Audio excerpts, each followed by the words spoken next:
Salut à tous, aujourd'hui on va faire un bond dans le passé, direction le XVIIIe siècle, pour décrypter un commerce qui a littéralement changé la face du monde. C'est une histoire incroyable de richesse, de pouvoir, mais aussi, on va le voir, une histoire qui cache une face bien plus sombre. Alors, la question qui nous intéresse, elle est simple en apparence, mais comment l'Europe a-t-elle pu devenir si riche, si puissante au XVIIIe siècle? Eh bien la réponse se trouve au cœur d'un système commercial mondial, un système aussi redoutablement efficace que brutal. Pour comprendre, il faut regarder une carte du monde de l'époque. Ça ressemble à ça. On voit bien que les empires européens, la France, la Grande-Bretagne, l'Espagne, le Portugal, s'étendent partout. Ils contrôlent les mers, les routes commerciales et des territoires immenses sur presque tous les continents. Et ça, c'est vraiment la clé de tout. Bon, première étape de notre voyage, on met le cap sur les grands ports européens.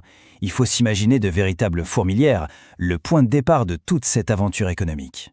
Prenons un exemple concret. Le port de La Rochelle en France. Au XVIIIe siècle, c'est l'un des ports les plus dynamiques d'Europe.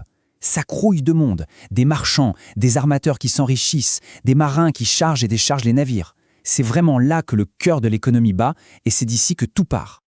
Et qu'est-ce qu'on charge dans les cales de ces grands voiliers? Pas les trésors, non, mais ce qu'on appelait des pacotilles. C'est-à-dire des tissus colorés, des fusils, de l'alcool, des petits objets en métal. Bref, des produits fabriqués en Europe et qui vont servir de monnaie d'échange sur les côtes africaines. C'est le tout début du périple. On arrive maintenant à la deuxième étape du voyage. Et là, on aborde la partie la plus terrible de ce commerce. Car une fois les marchandises européennes échangées en Afrique, les navires ne repartent pas à vide. Loin, très loin de là. 12 millions. C'est un chiffre qui donne le vertige. C'est le nombre estimé d'hommes, de femmes et d'enfants africains capturés, vendus et déportés de force de l'autre côté de l'océan Atlantique. 12 millions de vies arrachées à leur terre. Cette déportation massive, on l'appelle la traite négrière. Les navires quittent l'Afrique, bondés pour un voyage terrible vers les colonies des Amériques. Ce trajet, c'est la traversée du milieu. Et cette fois, la cargaison, ce ne sont plus des objets, mais des êtres humains, traités comme de la marchandise. Une fois arrivés à destination, après des semaines d'une traversée inhumaine, ces millions de captifs découvrent le sort qui leur est réservé, le travail forcé dans les colonies. Voilà à quoi ressemble leur nouvelle vie. Une plantation, ici de canne à sucre, dans les Antilles. Ces immenses exploitations agricoles sont le vrai moteur de l'économie coloniale. C'est là que le travail forcé des esclaves va produire le sucre, le café, le cacao, le coton, toutes ces richesses qui vont repartir vers l'Europe. Le sucre, c'était un peu l'or blanc du XVIIIe siècle. C'est pour ça que la majorité des esclaves, près de la moitié, étaient envoyés travailler dans les plantations de canne à sucre. Les conditions étaient absolument effroyables, mais c'est ce système qui a permis de construire des fortunes colossales. Et pour que ce système fonctionne, il fallait des règles, des lois. En France, par exemple, il y avait le Code noir, un texte terrible qui retirait toute humanité aux personnes esclaves. Elles étaient définies comme des biens meubles, c'est-à-dire qu'aux yeux de la loi, elles étaient considérées comme des objets qu'on pouvait posséder, acheter ou vendre. Bon, il est temps de boucler la boucle de ce commerce mondial. Les produits qui sont cultivés et récoltés dans les colonies grâce au travail forcé ne restent pas sur place, évidemment. Ils prennent à leur tour le chemin du retour vers l'Europe. Et voilà, on a le système complet, qu'on appelle le commerce triangulaire.